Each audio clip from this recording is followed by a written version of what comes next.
दोस्तों, ज़रा सोचिए, इंसान का असली दुश्मन कौन है? गरीबी, बीमारियां या फिर लोग? नहीं, असली दुश्मन अगर कोई है तो वो है हमारा बेकाबू मन। और सच कहूँ तो सबसे बड़ा मित्र भी यही मन है। अगर मन जीत लिया तो समझो पूरी दुनिया जीत ली। लेकिन अगर मन से हार गए तो बाहरी जीत भी कोई मायने नहीं रखती। यही वजह है कि संत महात्मा बार बार हमें कहते हैं, मन को साध लो, बाकी सब अपने आप साध हो जाएगा। हमारा मन बड़ा सूक्ष्म है, इतना कि उसे देखा भी नहीं जा सकता, लेकिन इसकी शक्ति इतनी विशाल है कि पूरी जिंदगी की दिशा बदल सकती है। अगर हमने अपने मन को वश में कर लिया तो मानो हमने पूरी सृष्टि को अपने काबू में कर लिया। इसे एक उदाहरण से समझिए। मान लीजिए आपके पास एक बहुत बड़ा घर है। घर से छोटा एक कमरा, कमरे से छोटा एक दरवाजा, दरवाजे से छोटा एक ताला, और ताले से भी छोटा होता है एक चाबी। अब सोचिए, पूरे घर का रहस्य उस छोटी सी चाबी में छुपा हुआ है। चाबी अगर आपके पास है तो पूरा घर आपका है। अगर चाबी खो गई तो घर के सारे दरवाजे बंद। यही स्थिति हमारे मन की है।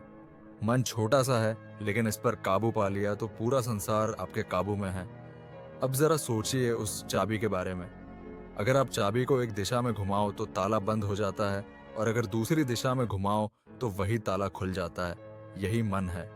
अगर इसे संसार की ओर मोड़ा तो ये हमें मोह माया, लालच, ईर्ष्या और क्रोध के ताले में बंद कर देगा। लेकिन अगर यही मन परमात्मा की ओर मोड़ दिया तो जीवन के सारे ताले खुल जाते हैं और हम बंधनों से मुक्त हो जाते हैं। यही मन की सबसे बड़ी शक्ति है। लेकिन दोस्तों, मन की एक कमजोरी भी है। ये हमेशा अनुकूलता चाहता है। थोड़ी सी प्रतिकूल परिस्थिति आई और मन बेचैन होने लगता है। सुख, आराम और चैन की तलाश में यह भटकता रहता है। अब सवाल उठता है कि आखिर इस मन को स्थिर कैसे रखा जाए। इसे समझने के लिए एक उदाहरण है।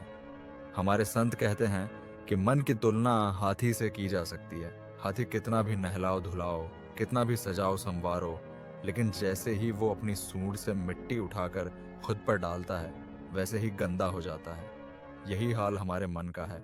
चाहे कितनी भी अच्छी बातें सुन लो, चाहे कितना भी सत्संग कर लो, अगर मन को सही से बांधा नहीं तो यह जमाने की धूल और गंदगी रोज अपने ऊपर लपेट लेता है। तो फिर उपाय क्या है? जैसे हाथी को महावत एक खूंटे से बांध देता है और उस पर नियंत्रण कर लेता है, वैसे ही हमें भी अपने मन को गुरु के चरणों से बांधना होगा।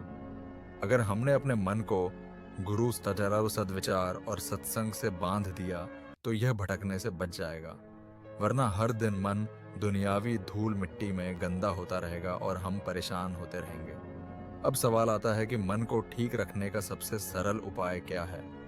संत महात्मा कहते हैं कि इसके लिए कुछ चीजें बेहद जरूरी हैं। सद्विचार, सत्संग, शास्त्रों का अध्ययन और अच्छे लोगों की संगति। ये 4 औषधियां मन के लिए अमृत समान हैं। अगर ये मन को मिल जाए तो यह रोग, शोक, भोग और विलासिता के दलदल से बाहर आ जाएगा। दोस्तों, जीवन में अक्सर हम छोटी छोटी बातों से दुखी हो जाते हैं। कोई हमारी निंदा कर दे तो मन विचलित हो जाता है। थोड़ा नुकसान हो जाए तो मन उदास हो जाता है। कोई हमारी तारीफ कर दे तो मन फूल जाता है। लेकिन याद रखिए, ये सब मन के खेल हैं। अगर हम अपने मन को स्थिर रखना सीख लें तो न आलोचना हमें हिला पाएगी और न ही प्रशंसा हमें घमंडी बनाएगी। यही सच्चा संतुलन है।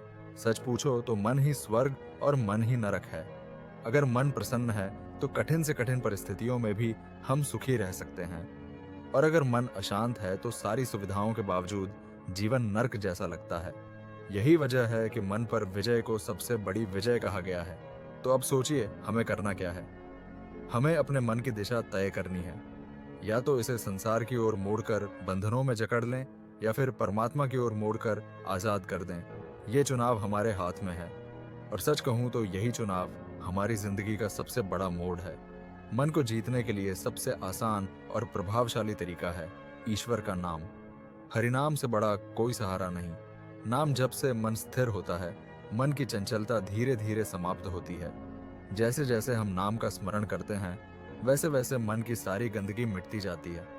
याद रखिए, देने से बड़ा सुख और कुछ नहीं। लेने के लिए हरिनाम है और देने के लिए है दान। जब हम नम्रता से जीवन जीते हैं, जब हम दूसरों के अहंकार को सहन करते हुए खुद विनम्र रहते हैं, तभी मन स्थिर और शांत होता है। दोस्तों, अगर आप सचमुच जीवन को सफल बनाना चाहते हैं तो पहले अपने मन को साधना होगा। मन को साध लिया तो कोई भी बाधा बड़ी नहीं, कोई भी दुख गहरा नहीं और कोई भी परिस्थिति कठिन नहीं।